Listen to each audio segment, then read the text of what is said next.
find who I am in this form. I've existed in many versions before, mainly through my experiences in my early life. Had a very turbulent childhood, lots of chaos, domestic violence, which led to me, I guess, hiding in many ways from the world. And I've been on a journey over the past 6.5 years, like I said, to learn about myself through what I call the portal of nature, which really has helped me to see myself. So although I've been using writing and photography and pointing the camera out at the world outside, it's really been a way for me to also look within. I love the concept of walking with one eye closed so that there's always an eye reflected back at myself, and using my interactions in every day to learn about who I am. And, over the past 6 years, it's just been a remarkable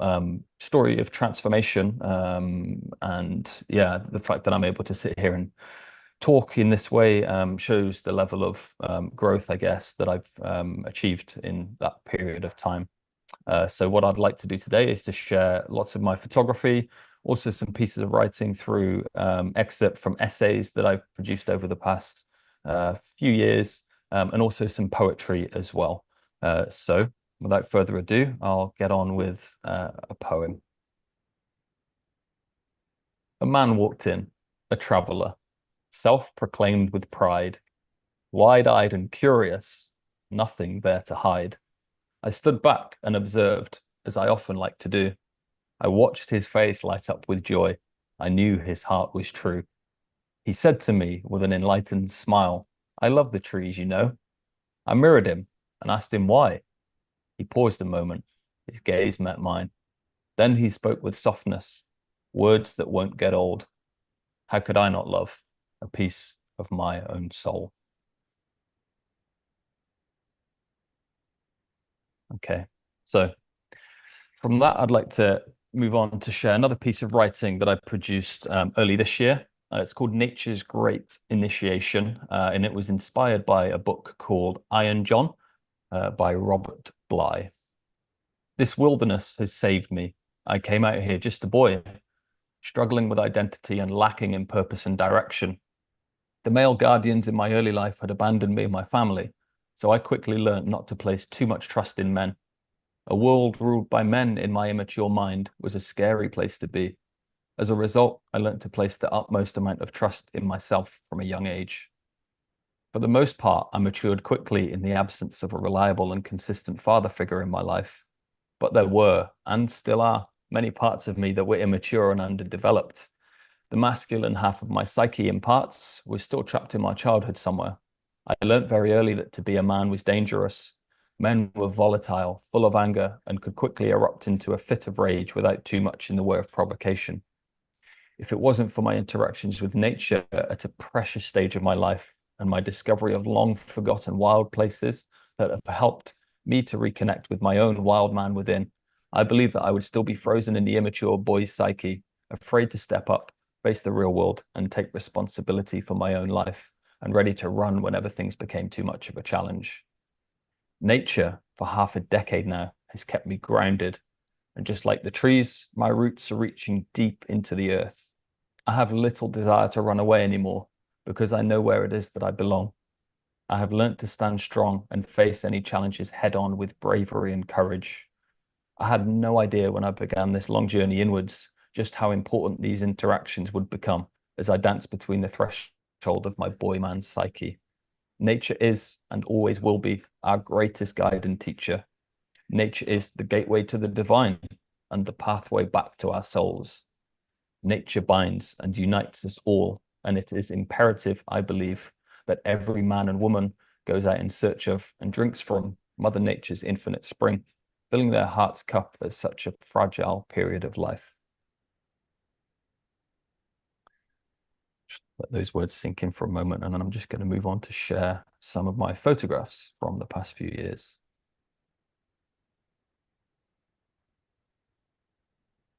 So just a brief overview as I go through. I'll stop at some of the photographs and just give a little bit of an overview and an insight. A lot of my photographs are actually self-portraits in many ways. So they're actually about seeing stories from my own inner world, if you like, reflected in the outer world. So in this photograph, taken back in 2020, I saw parts of myself, I guess you could say, in both of these, in the tree and the little dandelion head, the dandelion head representing perhaps the innocence, the fragility, the vulnerability, and then the tree in the background representing wisdom, grandeur, and perhaps might and, an age. There's an age polarity between the age there between old and young. Something that I love to include in my photography is the idea of polarity and maybe some dualism as well.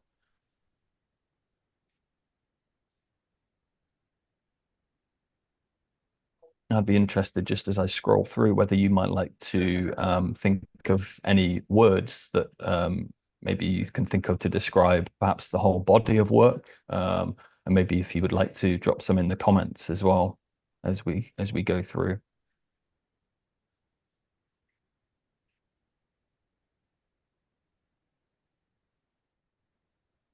Here's a photograph. I offer titles sometimes for some of my photos. This one titled First Dance, and maybe that will change your interpretation of that photograph. It's one that I'll go into detail later in the presentation.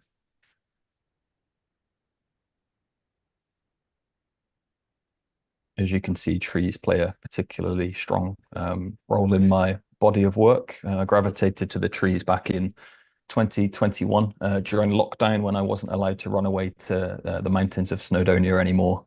So I was forced to look towards the local landscape of mid Wales. And actually, we have an abundance of trees here, and which was a blessing in disguise because the trees carried me on a real introspective journey. And I figured that they'd been there throughout my whole life in many ways. My earliest interactions with trees really were at my grandma and granddad's house in Southwater, which was my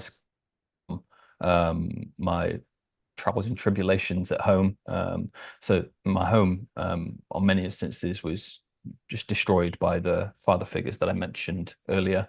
All three of them actually were violent. One was an alcoholic, one was addicted to drugs. My mum realized afterwards, actually, he went the whole relationship without her realizing the severity of his addictions. So they could erupt into fits of rage and destroy the home. So, many times me and my eldest sister would walk down the stairs in the mornings to a bomb site in the living room, and photographs held across the room, smashed on the other wall, and laying down on the floor. The mess was still there for us to wake up to. So my nan and granddad's house was place of sanctuary. Actually, we'd go there once a year because we lived probably 3 hours away from them. We could only visit once, but at the back of their garden, they had a little white picket fence, which me and my sister would go and open. We'd, run through this little fence, and backing onto their garden was a woodland that was a part of a country park. So that would be our playground for the week. My granddad would take us around his garden. We'd go lifting pots and looking underneath and finding all sorts of wildlife, frogs, slow worms sometimes, spiders. So my first interactions with nature from memory were also at this beautiful little cottage in Southwater, West Sussex. It's always intriguing when I talk to people at shows and exhibitions. Everybody seems to have their own sanctuary amongst trees somewhere. So perhaps you might like to reflect upon your own as I'm flicking through some of these photographs. This is another one that is a reflection of myself. It was a time back in 2020 or the end of 20, no, sorry, beginning of 21. And I just left my period of employment. So I was working for an electrical wholesaler selling plug sockets, lights, and radiators. I mean, polar opposite to where I'm at now. So I just left employment and I was going it alone. It was just me and the world and my art. And I saw this tree kind of on stage, and I thought, maybe that's my stage, reflected in the world outside of me there. So this is called Limelight.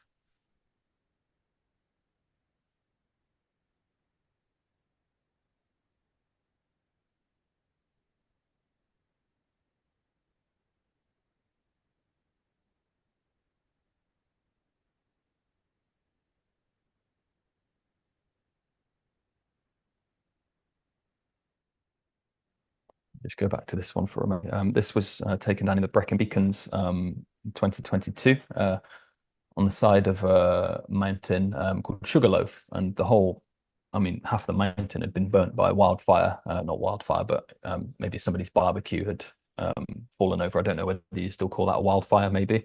But the whole thing had been blazed and blackened. There were, on tree stumps, there was black kind of 2 feet up. So it was a a pretty significant blaze. I was walking along just kind of looking how ugly this landscape looked. It was charred and wilted, and there was nothing really growing. I'm used to seeing nature in abundance when I walk out in the hills. So I was feeling pretty sad that, I mean, human error, yeah, but also perhaps a level of responsibility had led to, all of my favorite things being destroyed. As I was walking, there was a little flicker of light and something glimmering over in the distance there. And I turned and looked up the way, and I could see this beautiful little fern growing out of the ground. And to me, a sign of hope and beauty amongst the destruction. Perhaps telling a story of my own beauty that came from my own destruction throughout my youth.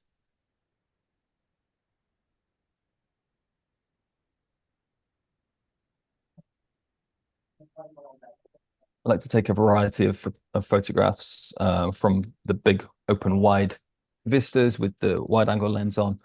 And sometimes I like to equip the telephoto and get in and tell intimate stories of the landscape as well. I believe that photography transfers into everyday life. I mean, the more ways we can look at the landscape, perhaps the more ways we can look at people, we can look at each other and approach, each other from different angles, which perhaps can lead to deeper levels of empathy, deeper levels of understanding towards each other, and perhaps help to create a better, more loving, more understanding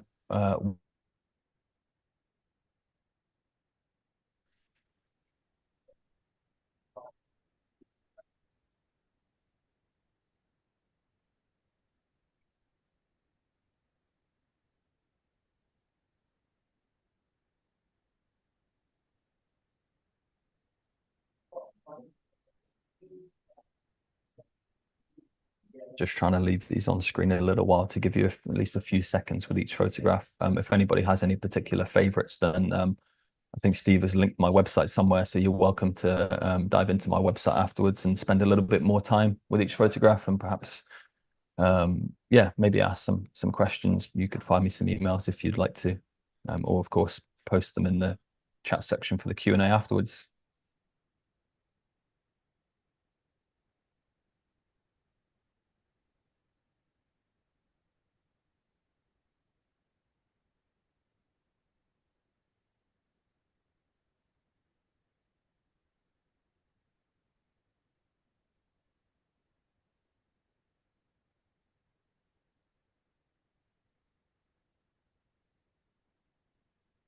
So this one actually is quite an interesting one, because these branches to my mind at the time of creating this were kind of an extension of me reaching out of the camera.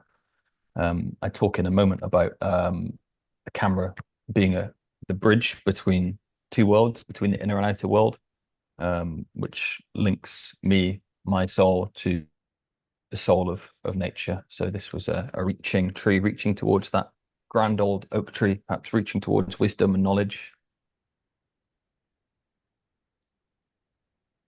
There we go. Okay.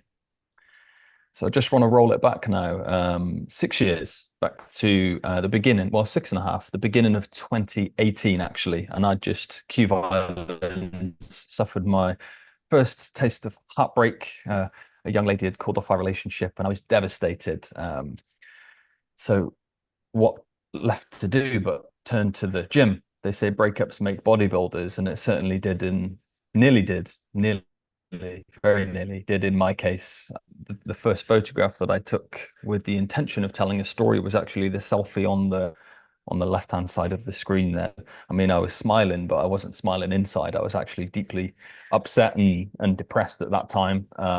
I remember laying on my bedroom floor one evening, just in tears, not knowing where to go with my life. You know, this relationship had ended, and I was stuck in a supermarket job, and I had no clue of where to take my life next.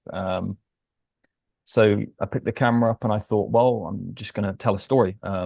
Something I felt like was guiding me to do it. In those early days, it was a kind of act from the subconscious just to go, okay, well, I know what to do with this. It was kind of innate to do something with my pain, which, I mean, throughout this journey, I wasn't just brokenhearted in this instance, but I was brokenhearted from birth with, being born into broken homes, turbulence, chaos, witnessing my mother and father just separate very early, and then mother and stepfather not having a great relationship. Yeah, left me in just, I guess, states of confusion, which this bodybuilding journey started to help me make sense of my life, my pain, and actually deal with it. I liken, this journey to turning pain into power. And in this instance, turning pain into muscle. Now I'm turning pain into pieces of art and hopefully telling a wider story to inspire people along the way. So you can see on the right-hand side there, I'm just, I think 18 or 19 years old there, believe it or not. I know I look about 13, actually no, 18, 19 years old. And then there's me a few years later. That was the story of my transformation. So I've always had in mind that I need to be the man that I never had around when I was younger. So this was chapter one of me becoming that man, building some strength, some physical strength, but really it was the inner strength that I was much more interested in. It was the psychological transformation that had me hooked early on, although it was great to see what I could do with my body and build some muscle and appear strong. Actually, it's the inner strength that is most important to me now. So this lasted for about 18 months. And then to evolve my creativity, so I was just taking mobile phone snaps for 18 months. To evolve my creativity, I picked up actually my sister's digital camera when I was invited out on a walk to Pistillfreda in mid Wales. So it was, again, something impulsive, intuition, impulse, yeah, curiosity that led me to pick this camera up as a way to improve my storytelling, improve my, what even back then was my art. Okay. So I started to take some pictures of nature. Oh, sorry, here's a quote. So I only went out for a walk and finally concluded to stay out till sundown. But going out, I found, was really going in. So that's something that I, felt very early on. It was this feeling of just like I'd gone into myself very early when I put that camera to my face. It was like a feeling of coming home, just a complete decompression, and yeah, like I was returning to somewhere that I'd been longing for. In Wales, we have a word called hiraeth, and it actually can't be completely translated, but it's a feeling of a long lost home. And that's certainly what I felt back then.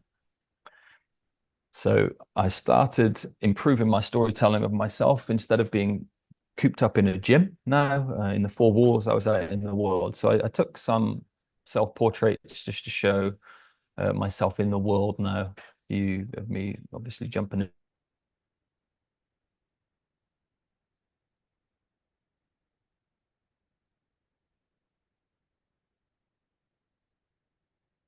photograph the natural world in which I was exploring. So a bridge between two worlds. Just need to move this thing. There we go. It's another piece of writing that I wrote earlier this year, which gave an insight to my thoughts on photography and the camera. So many times over the past few years, I have been led to a place for the first time and experienced a feeling of familiarity, as though I have stood there many times already. This is such a place. 500 meters up on a small rocky outcrop in a foreign land, I am far away from everything that I thought I had known. Silhouettes of pine trees dominate the horizon and appear as dark brushstrokes against a wash of violet and mauve, the kind of fleeting colors that are only visible during these ephemeral sacred hours. Beyond the trees, snow-covered peaks of distant mountains float serenely above an advancing ocean of fog. As the fog rises from the valley beneath me and wraps itself around me in the warmest of embraces, my soul feels a sense of safety and peace. It is during these sacred hours, when the earth becomes a temporary silence, that two worlds meet, and I feel like I have returned to the home that I've been eternally longing for. The camera is the bridge that connects these two worlds. Not only does it capture what it sees in the external world that is so familiar to us all, but it reflects at the same time the inner world of the artist, one that is completely unique and so often unknown and unseen, even by the artist's eyes at times. The eyes are a window to the soul, and for many of us, that soul has been abandoned and forgotten throughout our years here on Earth. Just one look at the news headlines on any given day is a stark reminder that many of our bridges have been built so long that it is difficult for us to remember where we came from and what we were when we entered this familiar world. Another world exists inside of me, as it does inside of you too, and it is in the safety of this inner sanctuary that our souls reside, buried somewhere beneath the wreckage and debris of our personal and collective pain and suffering, where they are left clinging onto and protecting our fragile innocence. These worlds are our own original creative masterpieces, and for us, myself included, have been so desperate to tear down the walls that have guarded these inner worlds from the demons that patrol the outer one for an eternity.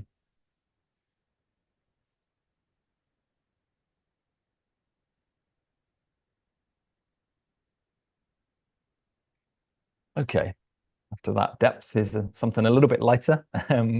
My first landscape photographs hopefully you can see some level of improvement in the original photographs that I showed you back at the start and these ones. For me, it's been a process of development, of transformation, of progression. I apply my growth mindset from the gym into my art, into my photography, and I'm always looking at ways to make adjustments, improvements, take my art to the next level and improve it in any which way I can. What I notice here is the theme of photographing into light, which actually, if you listen to many photographers, they'll tell you not to. A lot of photographers like to shoot with the light over their shoulder so that the whole scene is illuminated. But to me, I like to be a little bit different. I'm a bit of a rebel and I like to do things my own way. This also tells a bit of a deeper story to me. You know, we have some shadow, we have some light and shadow perhaps in the foreground and light in the distance, which again, perhaps representative, albeit subconsciously when I first began creating, but perhaps representative of my life in many ways, that light represents that source of hope and that source of something for us to move towards individually and collectively, perhaps. So I'll just go through and share a few more. Now, I'm not going to elaborate too much on these because, to be quite honest, I don't have too much to say about lots of these. They're kind of just, snaps of me just learning and playing around with the camera, learning the technicals, learning about things like rule of thirds and everything like that. And I mentioned to Steve before, I don't actually care too much about the technical side of photography in terms of settings and even composition in many ways. Try not to abide to too many rules. I'm more interested, as you could probably tell already, by the psychological and spiritual pursuit of photography. So yeah, things like gear and settings, I'm not too interested in, albeit they are important to master initially. I will add that. So this is me just wandering around my local town of Welshpool in Mid Wales. I don't know if I mentioned that I lived there in Mid Wales before, but yeah, this is a little local hill called Rodney's Pillar, maybe kind of symbolic of me trying to find my back at the time. I don't know.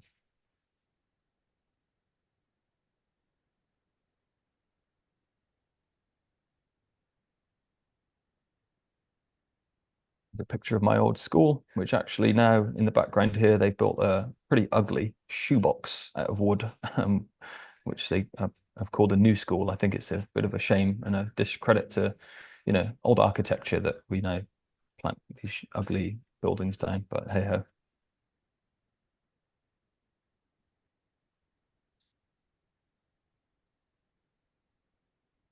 So you can see photographs of everything. I was incredibly curious. I'd just been introduced to essentially a new world, a new way of seeing. I'd put different lenses on and see the world in many different ways, and the world just became a playground again. I think it's important as people, as adults in particular, that we reconnect with our inner child. and learn to play again, learn to, engage our sense of awe and wonder as often as we possibly can. It can be difficult. I mean, what happens in our lives, we put ourselves under pressure to earn money and, pressure raising families and things like that. But photography for me was an escape early on and gave me a chance to play again, which I think is incredibly beautiful. I think it's one of the greatest art forms actually for the sense that it can make you feel like a child again.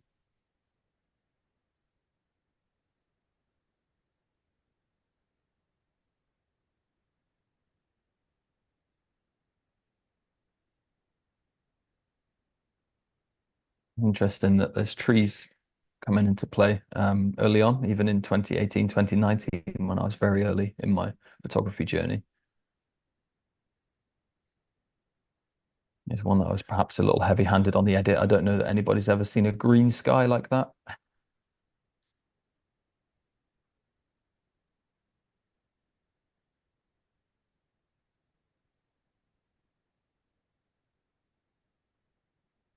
There's another quote just to engage some minds again. Nowhere can man find a quieter or more untroubled retreat than in his own soul.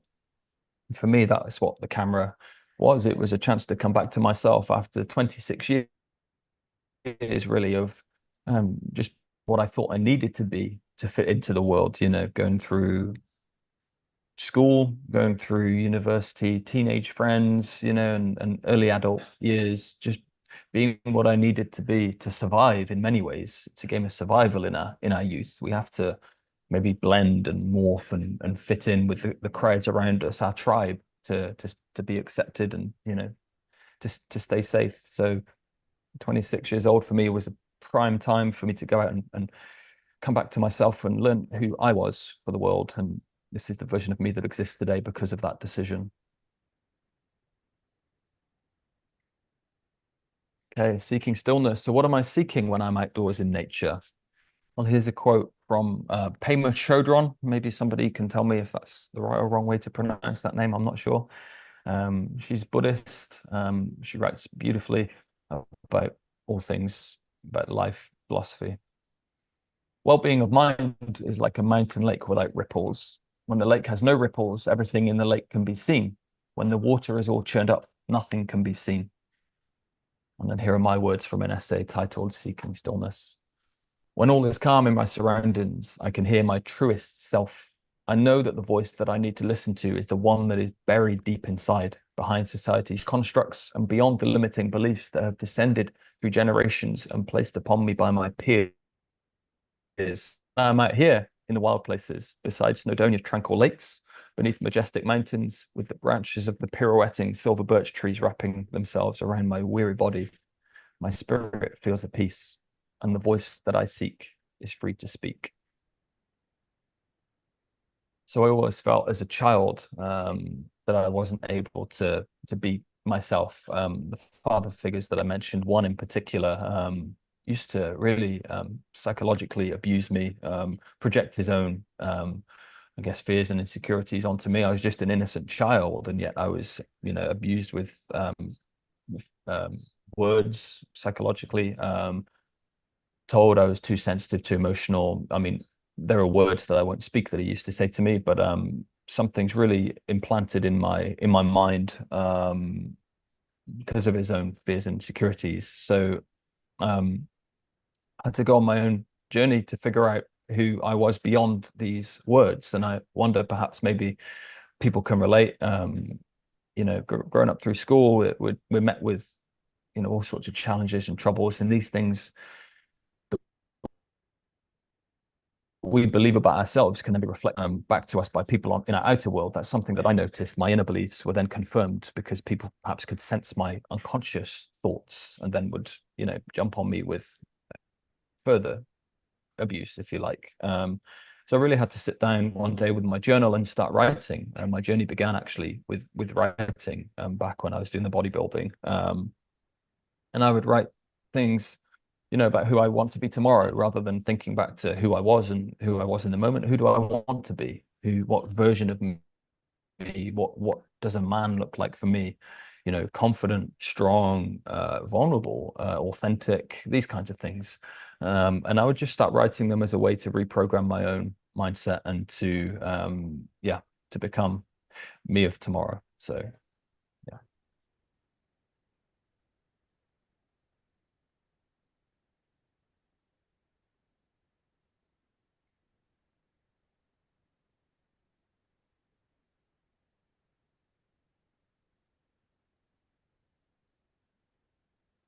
Okay, in significance, you can see a theme emerging here with photographs writing. Photographs writing, it's a process that I've worked on pretty hard, pretty intensely over the past year to find that blend between the two, because obviously with the written work, we're engaging more of the left brain, the thought, the rationality, the analytical side of ourselves. And with the photography, it's more of the meditative, creative, sensitive, perhaps side as well. So the blend is intentional, the blend of the two. Perhaps you can tell me whether you like it or not in the comments and give me some feedback on this. So, insignificance. The great geniuses are those who have kept their childlike spirit and have added to it breadth of vision and experience, by Alfred Stieglitz. Photography for me is so much more about the lessons and the wisdom that I accrue throughout my journey than it is about the gathering of the photographs themselves. Some photographs, like this one from South Devon in January 2023, serve to remind me of what I learned through the creative process, what they lack in aesthetic appeal, magical light, vibrant colors, mood, drama, or anything else that might, for example, make an image popular across social media platforms or in a competition. They more than make up for in the story behind them. With my chosen form of art, what I might become through the journey harbors much more interest to me than any form of extrinsic reward, such as likes, comments, or sales. I create to express. I create to share my emotions. I create to gain wisdom. I create to make sense of and communicate what it means to me to be a human being. I create to feel understood and connected in spirit. Anything else that comes from it is a bonus. So this photograph from Devon came as a result of some work actually. I'd gone down to stay in a friend's lodge. He'd invited me to go and stay there and visit Devon. And I'd gone with my camera in tow looking for photos. And I wasn't blessed with the best weather, to be honest. I got caught in a rainstorm.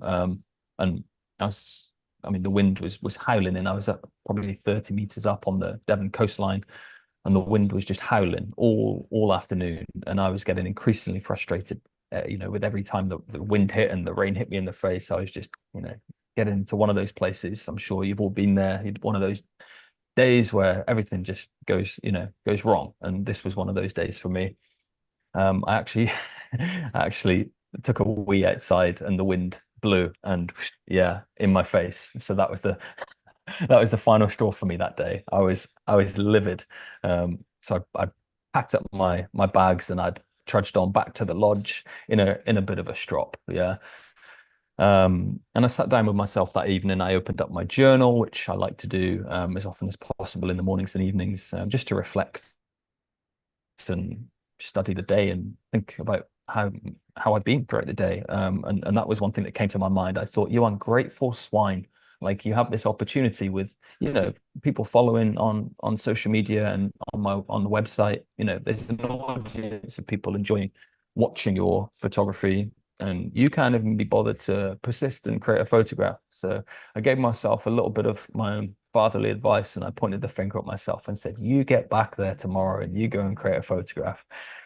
So I did. I put my bag on the next day, and I was determined to go out to, I think it's a place called Sawmill Cove, actually in South Devon. And I went back there, same place, same walk, same conditions, as you can see, grey, miserable, stormy. And I persisted, and I said, I'm not leaving here until I've got at least one photograph with a story. And here we go. I crouched down on the rocks and got the camera nice and low to the ground, and the waves are, crashing up and hitting the camera sometimes. There's droplets of water on the camera. But I got it. I got my photograph, and I got my story. To me, it tells a beautiful story of persistence and actually overcoming of self. We can all get caught with these minds that try and pull us back to the comfort zone, and stay safe. And it can be too easy to do that sometimes. Sometimes we have to have a word with ourselves and tell ourselves to, pull yourself together, get out there, and do what you're here to do, essentially. So that's my wisdom from this photograph.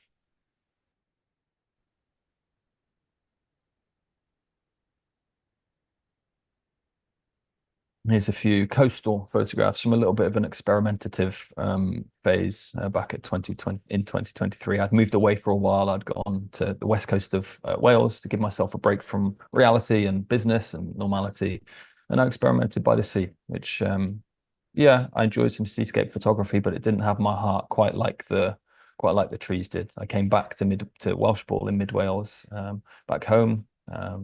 I soon plan to move up to North Wales actually to be closer to my favorite places. So on another note, how a conversation with my nan changed my photography forever. So 2021 was a defining year for me. I mentioned that I was employed. I just want to check how we're doing for time actually quickly. About 40 minutes, isn't it? Or a couple of minutes more. So I'd Brad, don't stop. Carry on with what you're doing. If we cool. keep going.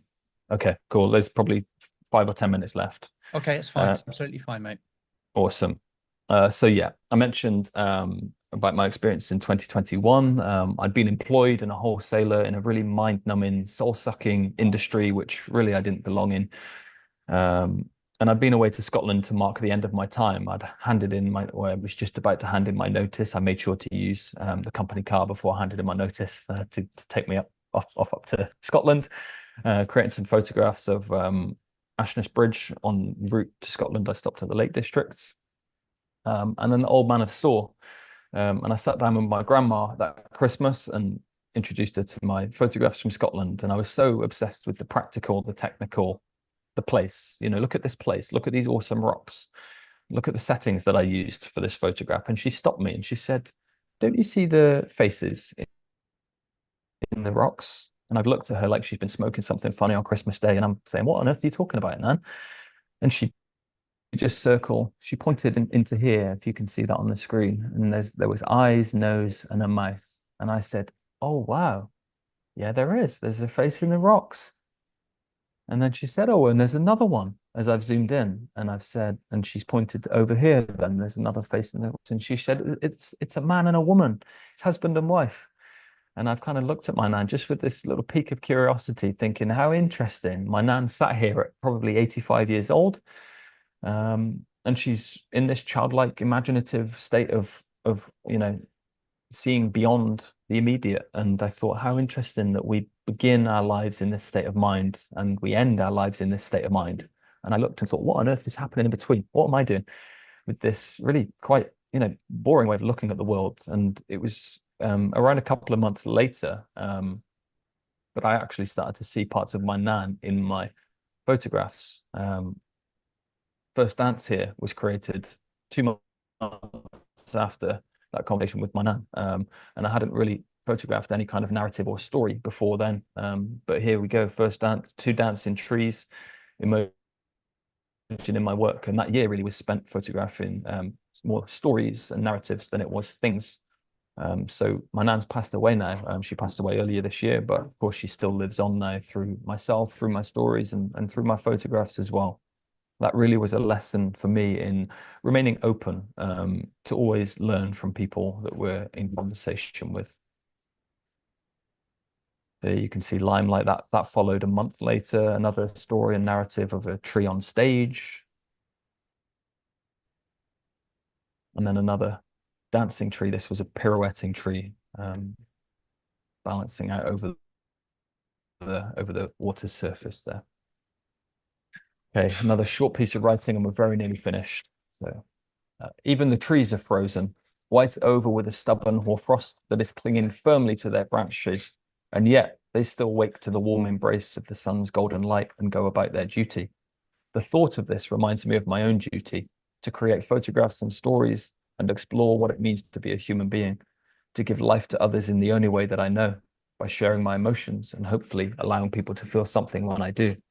In the same way that I've been given this gift through music, films, and stories throughout my short life so far, I feel a great need to give back to a world that has given me so much already. I'm being pulled by a force far beyond myself to share my love for this planet and bear the fruits from the garden that I've been growing inside of myself. Up here on this hilltop, I am reminded of our nature by the trees who give without asking, grow continuously, take only what they need, shelter us humans from storms, share their wisdom with the young, and listen without judgment or opinion.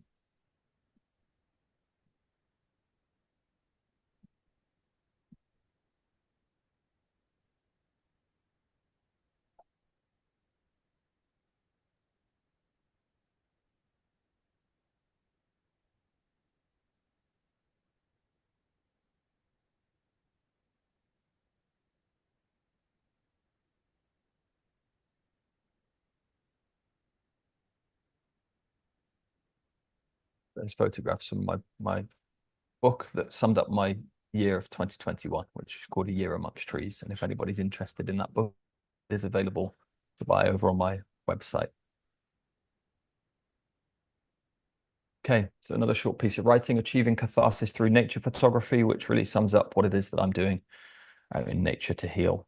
It is my belief that my own connection to nature, that strengthened over time and with conscious thought directed to the energetic shifts inside of myself that are greatly influenced when aligned with the neutral energy of Mother Nature herself possesses, has led to a deeper connection with myself and a much clearer sense of self result. By deepening my connection with and healing my relationship with myself and allowing more room for empathy and understanding, I have developed a deeper level of self-love and self-acceptance. If I can allow this for myself, then I can allow this for other people too. If my time in nature allows me this space to heal, then from recent experience, I can carry this space forward to other people. It is my hope that by embarking on this quest, I can succeed where my early caregivers failed and make this world a better place by choosing a life of creation instead of that of destruction.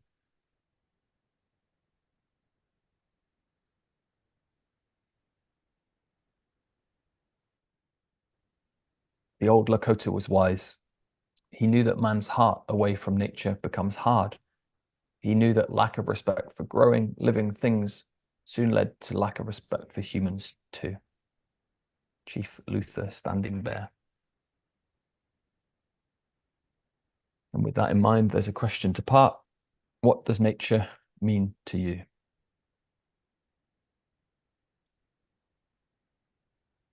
Okay, and there's some links for people if you'd like to find me on Instagram, Facebook at Brad Carr Photos, my website www.bradcarphotography.co.uk, and then if you'd like to reach out via email, brad@bradcarphotography.co.uk. And thank you all for joining and being a part of my journey towards healing and wholeness. Brad, thank you for that. If you'd like to stop sharing your screen, I've popped Sure. just so everybody knows, I've popped the link to your website in the chat. Brill.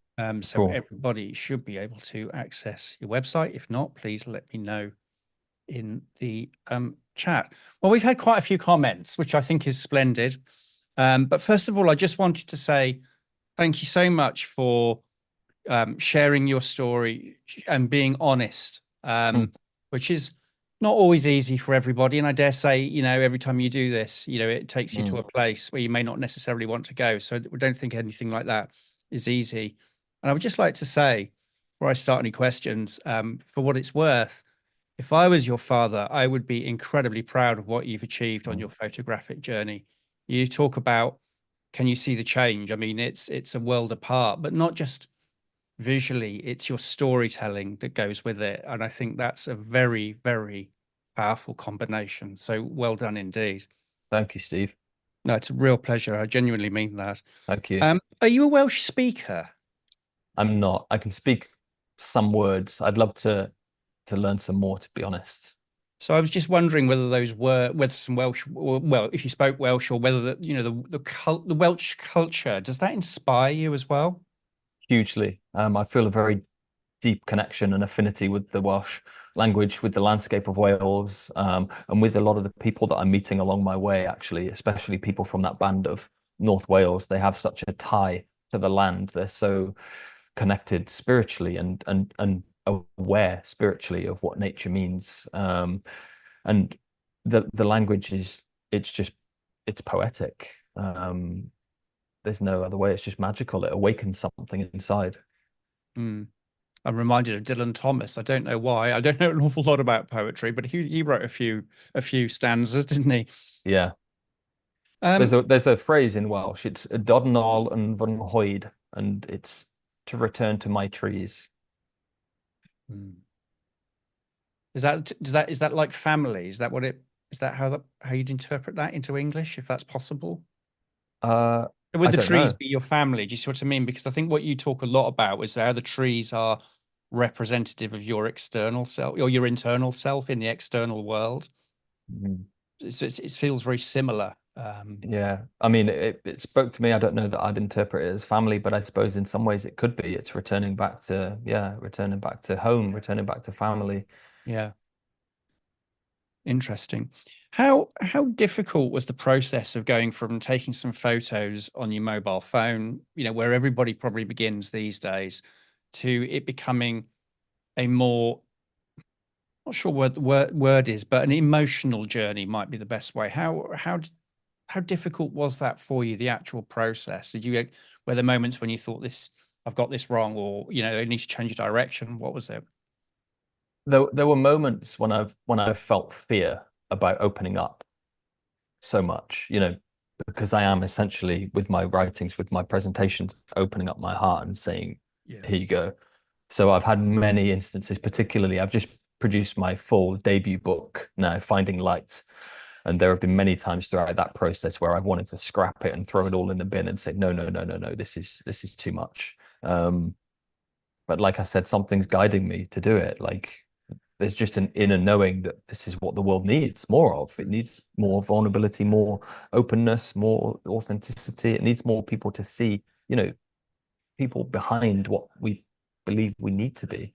So that side of the journey has been very difficult, but I'm facing my fears throughout this, Mm. which I love. I think that's also about losing our way, isn't it? I think everybody, I suspect, throughout their lives, maybe on multiple occasions, lose their way, don't they? Absolutely. For me, it's the way to find the way, actually. Sometimes to lose Yeah. the way, to lose what we believe to be the path, maybe the conventional path, for us perhaps to find our own path, which isn't always easy. And there have been times when I felt an inner turmoil and chaos and felt the call to go back to employment and just find a, quote unquote, normal job and just be a normal kind of person, but something won't allow me to. Colossal waste of talent for you to go back to your Hmm. supermarket job, whatever it was. You talked about curiosity. Isn't it Picasso that says that every child is an artist? The challenge is remaining one as you become an adult, or Mm. words to that effect, which I think Yes.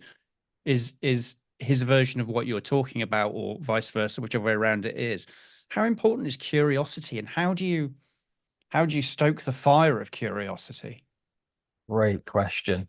Curiosity is the most, I believe, important thing. I think it's the most important, one of the most important traits to possess as a human, because anything great starts with a question.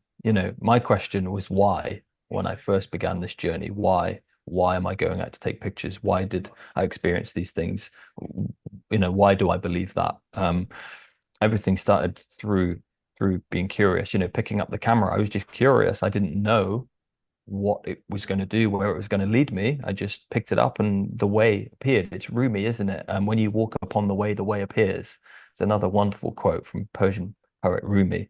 Um, but for us to maybe, yeah, find a new way, it starts with a curiosity. What else? What else there? We're shown this way of living through films, through books, through stories. But what else is there?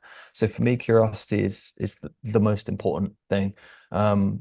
Is there a way of training it? Well, actually, yes, I try to train it on a daily basis, just through, it doesn't always happen because sometimes I have days where I'm too busy or I'm not in the frame of mind to do it, but just through conversation, just when I meet people, just to train myself to figure out how to ask a certain question a certain way, in a non-judgmental, because there's a why are you doing that? And then there's a oh, why are you doing that? And two exactly the same questions, but just different ways of asking it. So curiosity is something that I try to practice every day. Like I said, it doesn't always happen. Life can get in the way sometimes, but there are ways to train it. Yeah. Yeah, I think I would completely agree with you. I want to read, because you asked people to put some comments in, and I think it's fair Yes. to say they've put some comments in, so you'll be able Great. to see these. But I will just quickly rattle through some of these. Yeah. First word was beautiful. Sally Ann says misty, dawning. Love the old tree and the dandelion. Hope. Feel. I've asked people to comment. Love that you chose to shoot in portrait. Truly a self portrait. I can't tell you what photo they're referring to, but you might Yeah. know better than I do. I'm not sure. Yvonne says, I like the fern image, new growth and transformation from Mm, destruction. Yeah, mm, that. Malcolm says, describing a lot of soldiers' pathways. I think at Mm, that point that might be referring to, you can correct me if I'm wrong, Malcolm.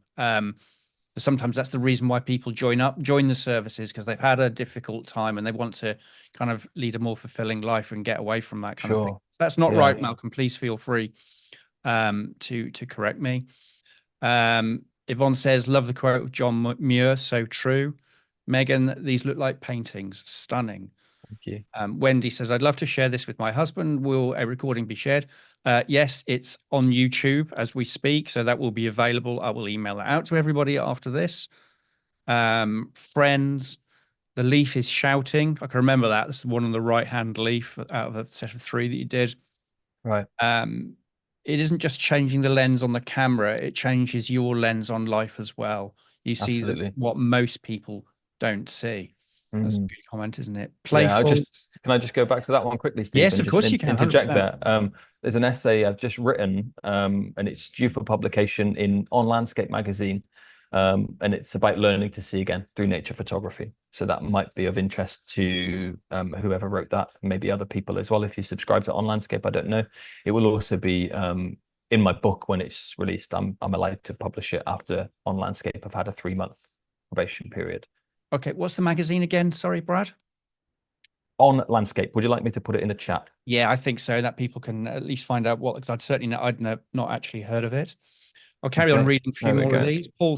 says, looks good with a square crop. Wendy says, your words really open up the atmosphere of the photos. I would 100% agree with that. I think when we first talked about this and you said it's about writing and photography, I wasn't sure, we had a good chat about it. I thought, well, I like the cut of your jib, as they say. I think he can do this. But I think it really, when you hear what you have to say about your photos and that journey, I think it makes it it really brings the story to life, I think.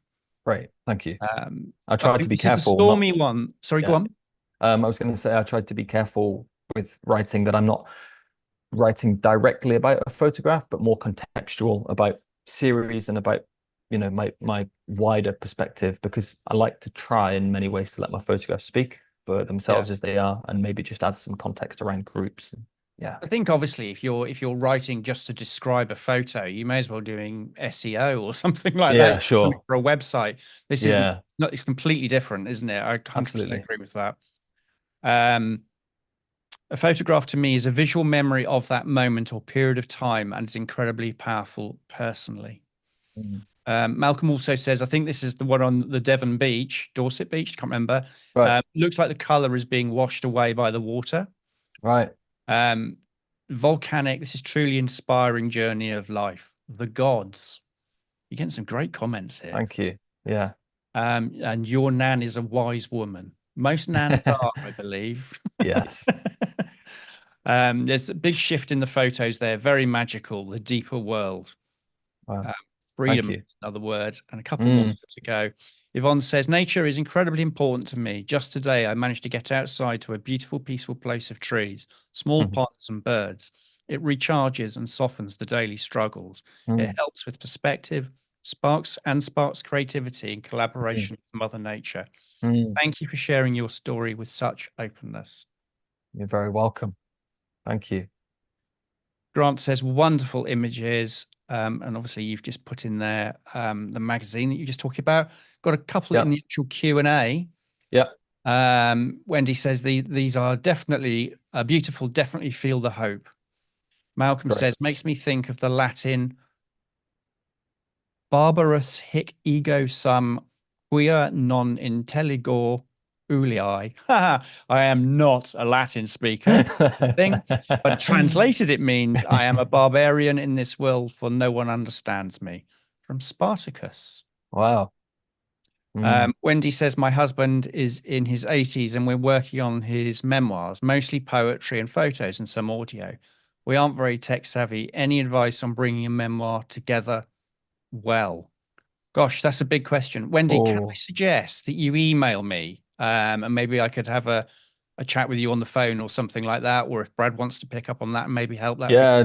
Yeah. Email, CC me in as well, and I can offer some thoughts. I'd be happy cool. to do So, so. Wendy, email me at steve@companyofmakers.com. You'll have already got that from Eventbrite. So please get in touch and we'll see what we can do. And I think finally it's Malcolm. They also say curiosity killed a cat, but it didn't. It helped it survive. Mm, Thank you very much for that. So, yeah. but that just leads me to say thank you. What a remarkable talk. I really, really enjoyed that. And I think I'm looking forward because the last time I spoke to you before this talk was like, was it 12 months ago, nearly 10 months? Must be. Yeah. I Must think it be. was the beginning of this year. I think it was maybe March or April, actually. April. Okay, so it's quite a while ago. Yeah. So keep in touch. Tell me how your journey's going. And, when you're doing a new book or something like that, if you want to get on and do another talk and talk about that specifically, Oh, great. happy to have you back. I'm sure Wonderful. Yeah. we'll want to hear what you have to say. Sally Ann says, thank you so much. Very soulful. That's So a lovely comment to finish on because, of course, it's all about finding my soul. So I'm glad that you can sense the soul in the words and in the photos. Thank you. that's the perfect ending. Brad, thank Brilliant. you so much. It's been great having you on. Thank you.